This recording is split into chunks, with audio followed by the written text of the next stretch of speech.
안녕하십니까. 저는 경남 사천에서 농사 짓고 있는 조재민이라고 하고요. 저희 딸기 재배 규모는 단독하우스 13동이고요. 그리고 딸기 품종은 서량입니다. 연간 저희 딸기 단독하우스 13동에서는 연간 한 45톤에서 한 50톤 정도 됩니다. 이제 평균적으로 안 됐을 경우와 최대치가 있는데 저희가 평균적으로 한 3억 5천에서 한 4억 정도 왔다 갔다 하는 추세입니다. 제가 가장 추구하는 딸기는 일단 딸기가 맛있어야 되고요. 제일 첫 번째는 소비자들이 편하게 먹을 수 있는 먹거리가 돼야 된다고 생각하고, 세 번째로는 이제 농가들이 가장 평균적인 안정적인 단가와 소비자들이 이제 편안하게 구매할 수 있는 단가적인 면이 맞아야 가장 저는 이상적인 딸기라고 할 수 있다고 생각합니다.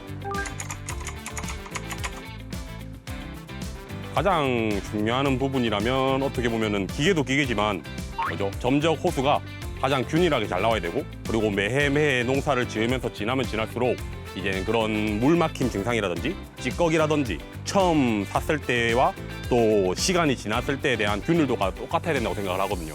이제 그런 점이 가장 저는 중요하다고 생각합니다.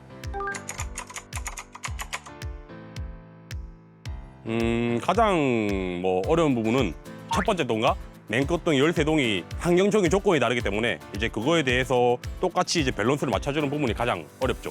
이제 어떻게 보면 기계가 양액기가 아무리 1,000만 원짜리고 2,000만 원짜리 넘어가도 똑같이 밀었을 경우에 어떻게 보면 시간적인 게 1m에서 바로 맞는 거와 맨 끝에 있는 50m 넘어서 받는 물의 이제 속도와 그리고 시작되는 점은 다르거든요.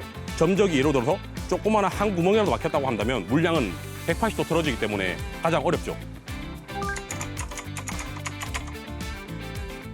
제일 첫 번째는 가장 저렴하고 가장 경영비로서 최소 경영비를 투자할 수 있는 점적을 사용하다가, 이제 아버지께서 주위에 조금 농사를 잘 지으신 분들의 이야기를 듣고 한 3년에 한 번, 많게는 10년에 한 번 이런 교환 시기가 이루어진다더라 라고 해서 조금 점적 호수 교체하는 인건비, 여러 가지 이제 일하는 시간 이런 걸 자산을 계산할 때 매년 하는 것도 일이 많거든요.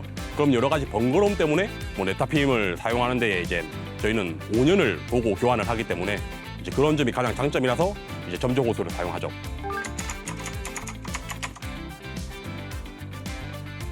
점적 테이프로 주로 제일 첫 번째는 어떻게 보면 간수 시설이고요. 두 번째는 사용된 이후에 나온 점적 테이프 가지고 이제 밑에 땅에다 깔아서 이제 아침 일찍 물을 푼 다음에 이제 햇빛이 좀 온도가 올라가잖아요. 그럼 자연적으로 이제 습이 이제 증발되는 습이 있다 보니까 이제 그런 쪽으로 이용을 하죠. 그냥 한 달에 한 번 내지 아니면 3달에 한 번 정도는 이제 마지막 타임에 이제 점적 밸브를 끝을 열어줘서 이제 한 번쯤 물을 한 번 좀 다 빼주는, 이제 그거 말고는 크게 관리 방법은 없죠. 왜냐면 원체 네타핌이라는 것 자체가 제가 맨 첫 해에 사용했을 때는 한 3년, 한 4년 정도 사용했었는데 그 당시 때는 한 번도 청소를 안 했거든요. 근데 그러다 보니까 아무래도 3, 4년 정도 사용한 것 같은데, 이제 조금 관리를 하다 보니 어떻게 보면은 이제 점적에 손상만 안 가면 장기적으로 사용할 수 있는 점적 호수가 아닐까.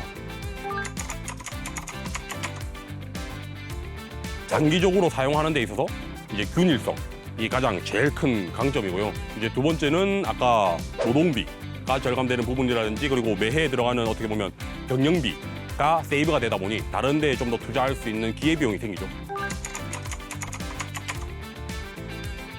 점적 호수를 떠나서 모든 자재에 있어서는 돈을 아끼면 안 된다. 무조건 비싸다고 다 좋은 건 아니지만 비싼 거에 대한 답은 분명히 정해져 있고, 그 비싼 걸 씀으로 해서 제2의 사고를 막을 수가 있어요. 그게 가장 중심적으로 해야 될 거는 우리가 작물을 재배하는데 물, 비료, 그리고 관수시설, 이 3개만큼은 절대 돈을 아껴서는 안 돼요. 왜냐면 가장 작물의 기본되는 일단 집이잖아요.